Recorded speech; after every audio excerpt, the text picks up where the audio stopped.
Hi mga saswang! Welcome back to my YouTube channel!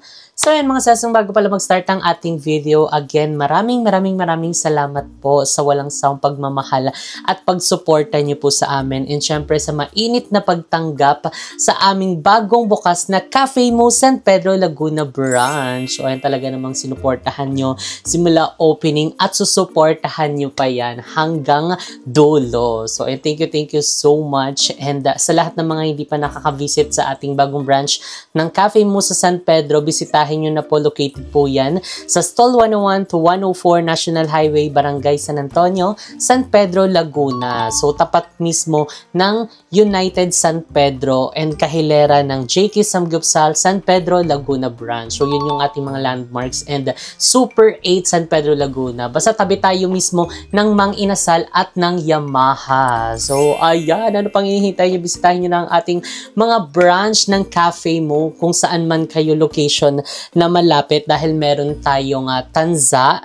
Cafe Mo Tanza, located naman siya sa tapat mismo ng Tanza Family Clinic at malapit sa SM Tanza. And syempre, pangalawa yung ating Cafe Mo Molino Bacoor branch. Located yan sa 5 Point Building Molino along GSIS Road, Molino 3. So second floor po mismo ng 5 Point Building Molino. So pwede nyo naman yan i-google at pwede naman itignan nyo yung location mismo sa Facebook page. And syempre, ang ating Cafe Mo Dasmariñas branch. So ayan, yung building lang yan ng JK Samgyupsal Dasmariñas branch. Basta tapat na tapat mismo ng SM Tanza at hindi na kayo maliligaw. And syempre, ang ating bukas na Cafe Mo San Pedro Laguna branch. Basta lahat ng branch natin, bisitahin nyo na, mapa JK man yan or Cafe Mo. So ayan mga sasmang, sa mga nagtatanong, yes po, open pa rin po for franchise ang Cafe Mo at ang JK Samgyupsal. Both po yun JK Samgyupsal and Cafe Mo. So mag-email lang po kayo sa jksfoodcorporation@gmail.com. So dyan po kayo mag-i-inquire for franchise. So anyway mga sasmong, andito tayo sa bahay. So finally, ayan, sobrang na-miss kong bahay, sobrang na-miss kong family, and syempre ang aming mga fur baby at itong aming bahay. So ayan, dahil nakauwi na tayo finally. So ayan, actually dapat sa labas is mag-update kami doon sa pinapagawa naming bahay, kaso talaga namang biglang buhos ang malakas na ulan. So talaga namang hindi na natuloy. So dahil si Muden is gumawa din ng mga ibang products sa Cafe Mo, kasi sold out talaga ang aming mga doon, mga stocks sa ating bagong bukas na Cafe Mo San Pedro Laguna. So kailangan niya na rin mag-inbox para masuplayan lahat ng mga branch ng Cafe Mo. Talaga naman kasi tinataob nyo ang ating bagong menu na carbonara. So, syempre pati mga rice meal. So, anyway, ngayon, since nandito lang tayo sa bahay at wala tayong ganap, so we decided na magluto na lang tayo ng ating dinner. So, ito ang ating dinner. Gulay-gulay! Pakbet. So, actually, pumunta ako ng palengke, hindi na ako nag-vlog kasi i-charge ko tong phone. So, ay bumili na rin tayo ng pork. Ayan, para sa ating pangsahog. So, anyway, ang dami na nating chika. Umpisan na natin ang pagluluto ng kalabasa. So, ito na, kalabasa.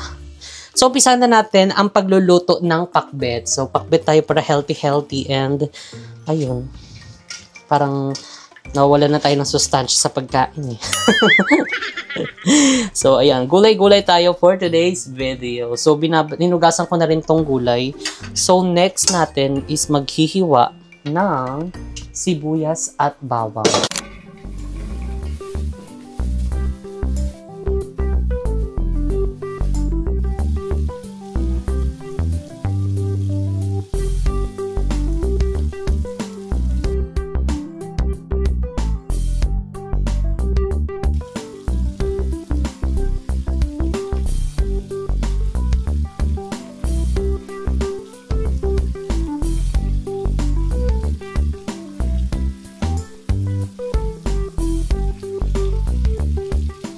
So, ayan mga saswang, tapos na tayo mag-prepare. So, nahiwa na natin ang ating mga panakot.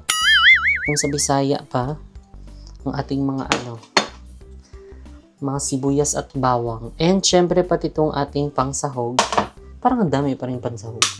Pero ilang piraso ng pork chop lang naman yan. So, umpisahan na natin ang paggisa. So, anyway pala mga seswang, hindi lang pala tayo magluluto ngayon dahil magko-Q&A din tayo. Dahil nag-post ako or nag-story ako sa aking IG account and Facebook. So, parang nag-post na rin ako doon kasi para mas maraming question ang ating masagot. So, dahil na-miss din natin itong Q&A vlog and chill vlog natin.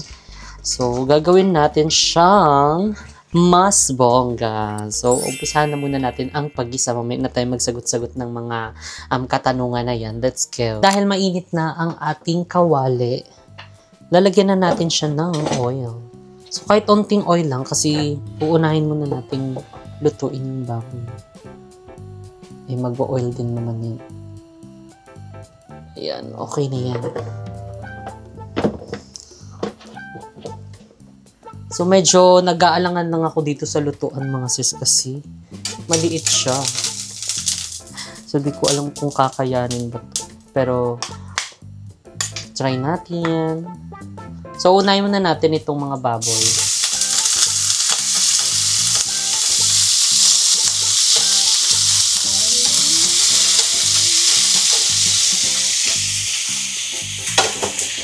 Magigisa-gisa lang muna tayo. Yan. Palabasin lang natin yung oil nitong mismong baboy. Tapos medyo pag nag-golden brown na siya, pwede na natin siyang lagyan ng sibuyas at bawang. So, same pan na din tayo magigisa. Kasi wala na tayong ibang kawali dito. Diyos ko, Lord. Nawala na ang mga kawali.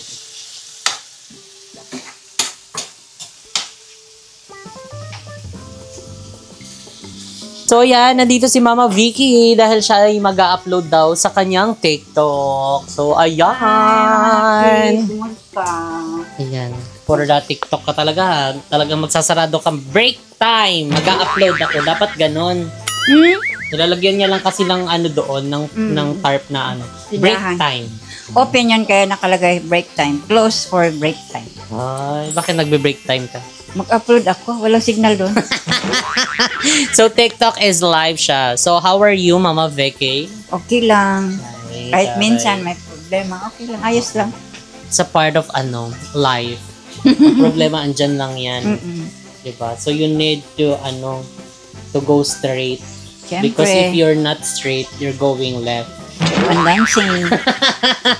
Keep on dancing. So, yun yung isa sa nagpapasaya sa'yo. Siyempre. Kamusta ang tinapay? Di mo naman ako binigyan. Andun sa taas, bigay-bitay na ako may pusa. Gihanger na akong tinapay mga nakit kasi may pusa na pumapasok. Kukunin na daw tindahan. Wala Hindi pa. So, hindi pa. So, nag-enjoy pa siya sa kanyang tindahan. So, sige, pwede ka na mag-upload. So, tayo ay mag-start na. So, ayan. Mag-upload mo na siya. Kapag si Mama Vicky, pag yun na na nakawan, bahala ka. Wala naman daw magnakaw kasi dami niyang kapitbahay.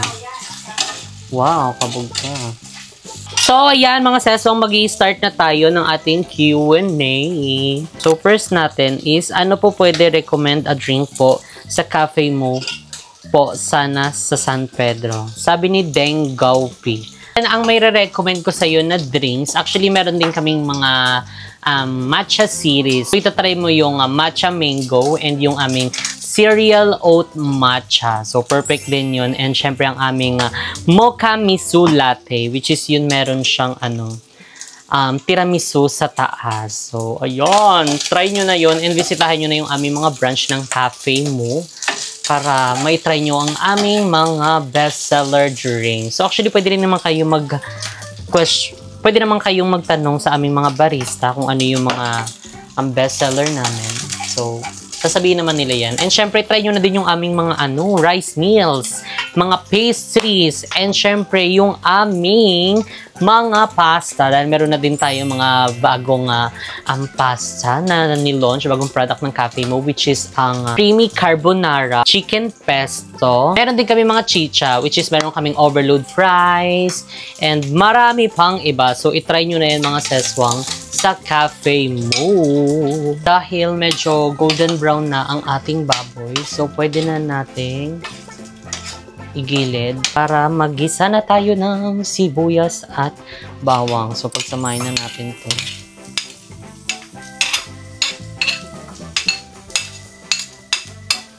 Diyan lang natin yan ikigisa sa gadli.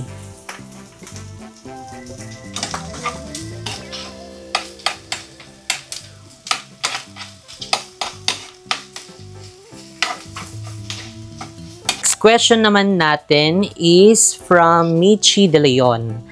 Bakit hindi po kayo nagpunta sa opening ng salon ni Mother Queen? So actually, ang daming mga nagme-message sa amin at saka nagtatanong din sa comment section ay bakit daw hindi kami pumunta, ganito ganyan, may issue na naman, walang kamatayang issue, na demonyo na mga tao. So, actually, mga seswang, wala namang kaming issue. And the time kasi is meron lang kaming prior commitment sa aming mga franchisee. So, syempre, mas inuna namin yun kasi nga, syempre, matagal na yun naka-plan. And syempre nga, diba, nalalapit na yung pag-open ng Cafe Mo San Pedro, Laguna. So, kaya we decided na mag-focus na muna doon. Then, after naman nun, and syempre, pag nakahanap na kami na maluwag na schedule, is pwede naman kami mag-visit doon. Diba? Gusto mo yon. So, ganun lang mga sis. Wala naman tayong issue kahit kanino. So, kayo lang talaga nagbibigay ng ng issue. So, matagal na yung mga issue na ganyan pag hindi kasama si ganito, may issue na naman. Pag hindi kasama si ganyan, magkagalit si ganito, magkaaway si ganyan. Kayo lang talaga ang nagpapagulo sa amin. So, sa amin wala naman talaga kaming mga issue na yan kasi sa sobrang busy namin, magka-issue pa kami. Ay, na lang namin yan, ipahinga na lang namin yan kasi mag-issue pa.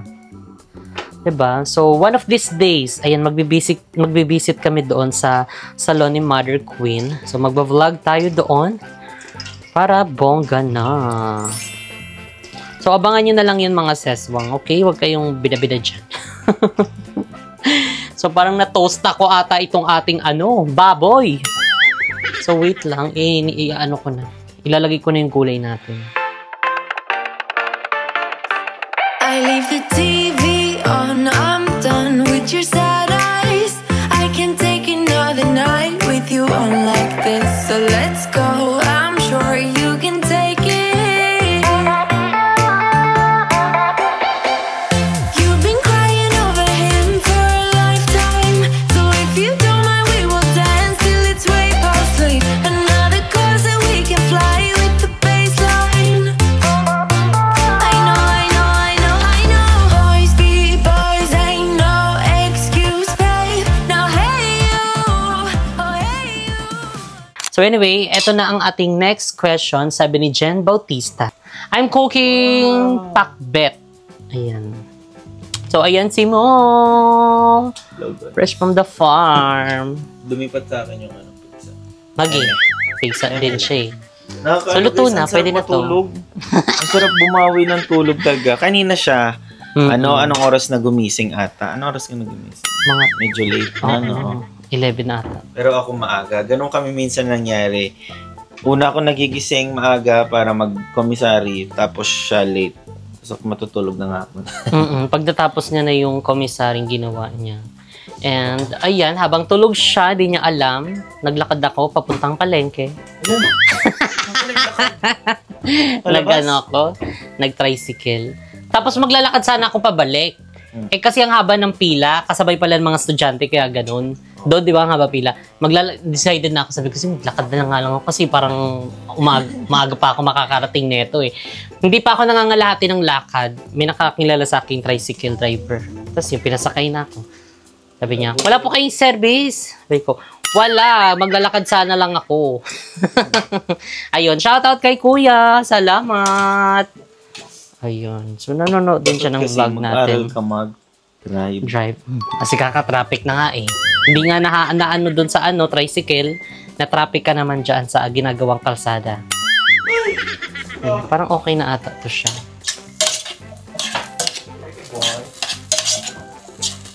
Ayan. So, ililipat muna natin. Transfer lang. So, anyway, ayan, mag-start na ulit tayo. Ano ba yung question na yun?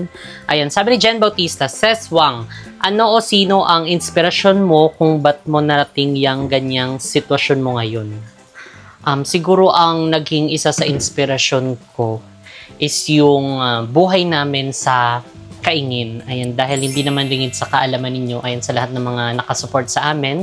Since day one, yung nagsisimula pa lang kami mag-vlog kung ano yung buhay na meron kami before sa Kaingin na bahain, na laging binabaha doon sa lugar namin. And syempre, hindi naman din na parang panghabang buhay na gano'n na lang din. Tapos knowing na kumikita ako sa vlog. So ayoko naman din na parang ako lang din yung nakaka-benefit ng kinikita ko. So syempre, para syempre kasama ang aking family at saka yung mga mahal ko sa buhay. So nag-doble kayod. And syempre, with the help din ng isa sa inspirasyon ko sa buhay, ang aking asawa. So, isa siya sa talagang tumulong at talagang nagpabago ng mindset ko na talagang dapat kapag nagkakapera, hindi gastos ng ganito, gastos ng ganyan. Kailangan isipin mo kung ano yung priority mo, which is yung family ko nga at that time dahil nga madidemolish kami sa Kaingin and ayoko naman na gigising sila ng andyan na sila sa kalsada na lang, puro mga sasakyan na lang yung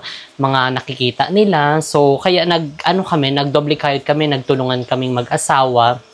Tapos, ayun, priority lang namin yung dapat i-priority and pinawasan namin yung talagang hindi naman necessary na bilhin or gastusin. So, ayun, nag-focus kami sa family at saka sa goal namin in life and sa goal namin mag-asawa na maano muna yung aming mga family, mai-settle down. Then after nun is yung sa amin naman, which is yun na yung ginagawa namin ngayon na kami naman dalawang mag-asawa yung, alam mo yun, yung tinutupad yung pangarap naming dalawa. So, ayun yung isa sa inspirasyon ko talaga na talagang bakit nakapunta sa ganitong sitwasyon. So, hindi lang din naman yan dahil sa akin. Dahil din yan sa asawa ko, dahil yan sa family ko, dahil yan kay Kuya Lloyd, and dahil yan kay Lord, dahil nilagay niya tayo dito.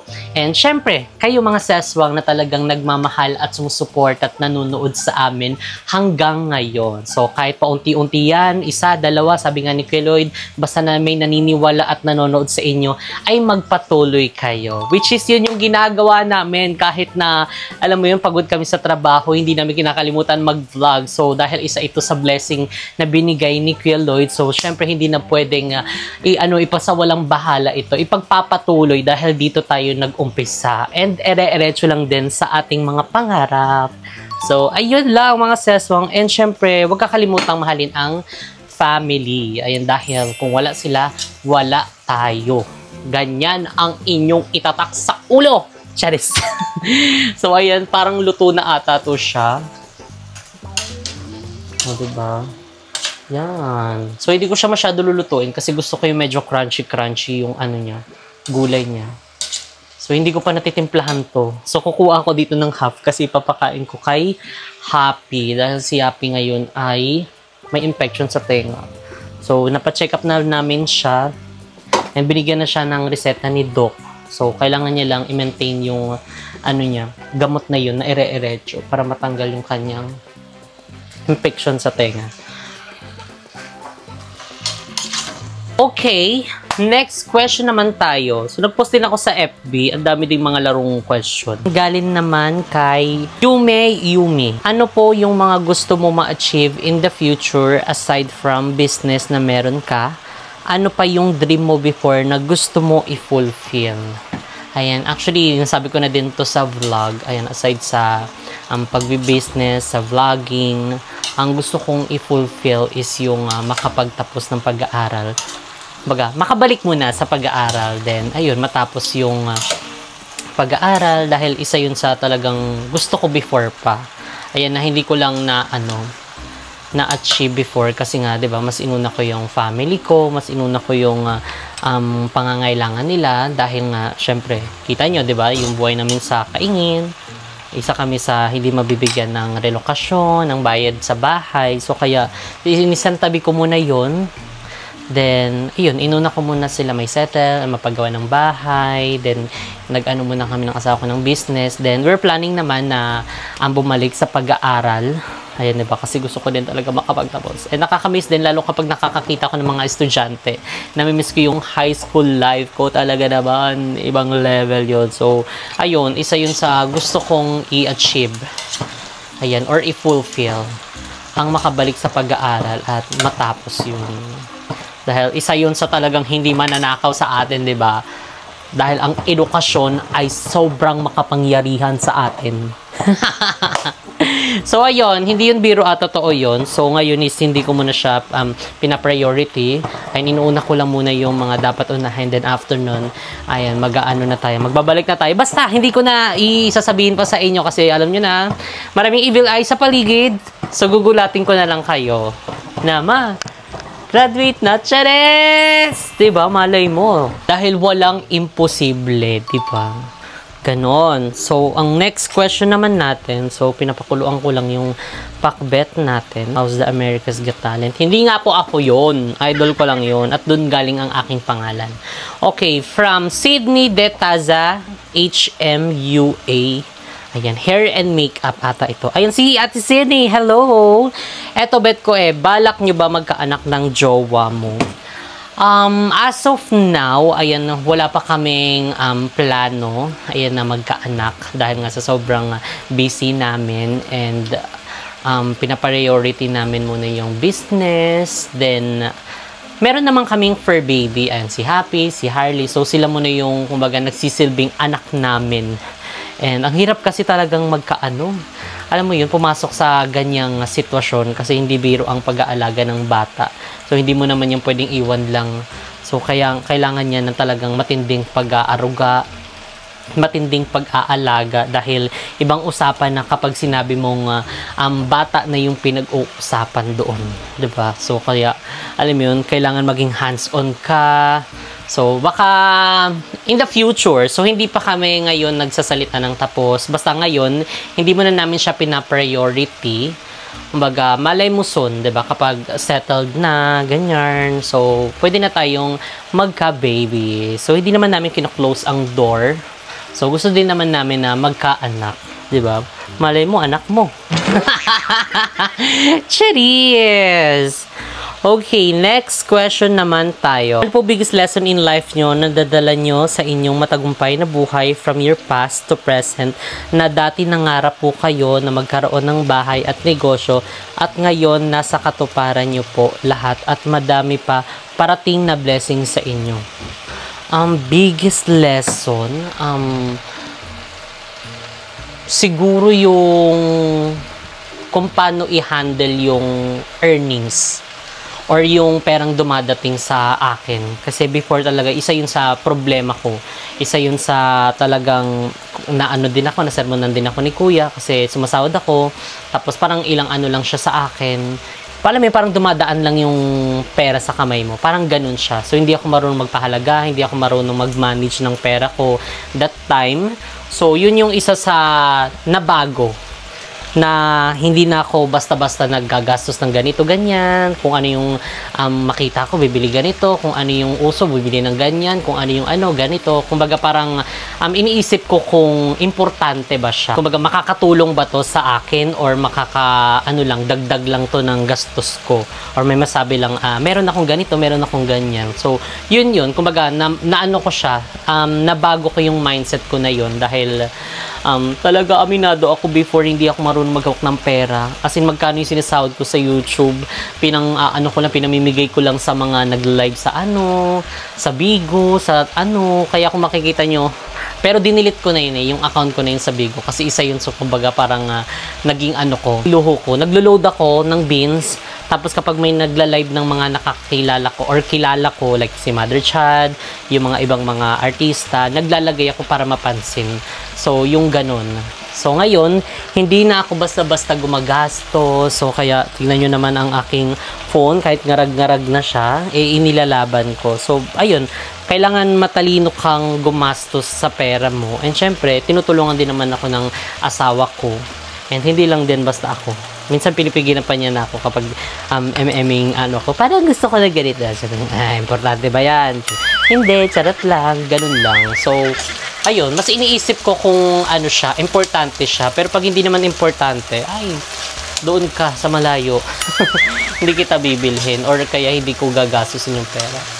So, yun. Kumbaga, mas naging ano ako sa pera ngayon. Kumbaga, mas naging matalino ako sa paghawak. Ano, dahil na-impluwensyahan ako ng asawa ko. Yan, 'di ba? Syempre hindi lang naman ako din. So sa kanya ko din naman natututo 'yun. And lahat ng mga success namin, hindi lang naman ako 'yun dahil dalawa kami doon. Talagang nagtrabaho kami doon. So parang paluto na siya. Kukuha na ako ng onte.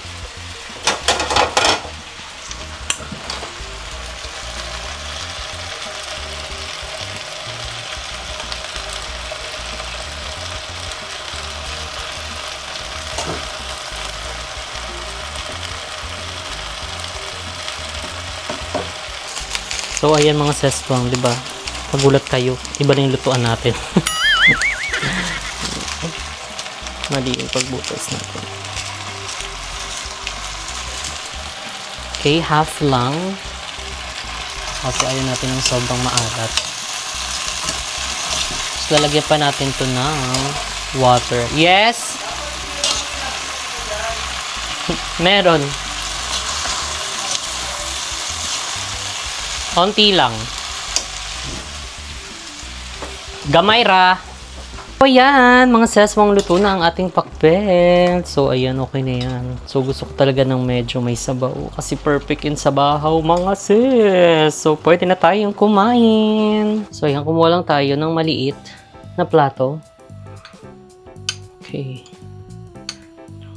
Aray ko. Kain.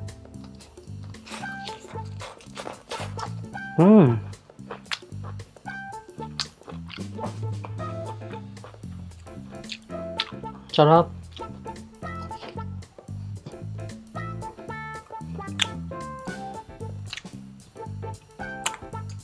Lami. So, perfect na to So, yung perfect na to i-partner sa ating bahaw. Mainit-init.